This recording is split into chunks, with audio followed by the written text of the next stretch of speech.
Yaxına gətirmədin. Yaxına gətirmədin. O qədər iş var deyir. Oy da. Ay Allah, bu nədir ilahi?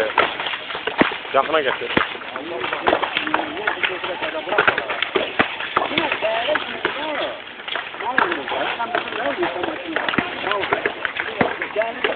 Yok, para kaldı.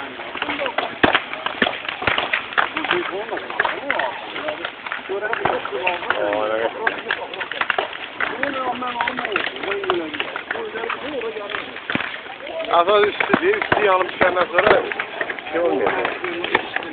Gözden üstte.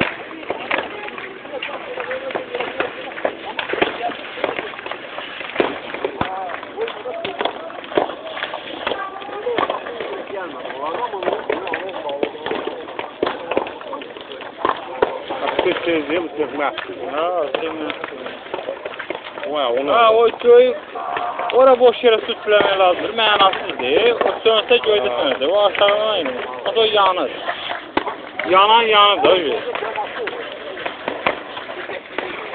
O işte var. O işte çökəcək. Bak şaşak gelir.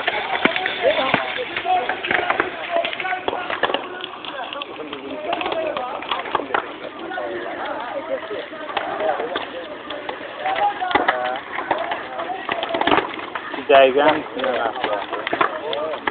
yandı ya. Hə, heç olmasa bura keçməsin. Hə, onun soğulan olur. Hayır, yok bir şey var. O momentte çıkar. Yok gelecek. Tasız yanan neyse. İki bir de patlayı. Ay bile, iki bir de hara kaldı. Hadi.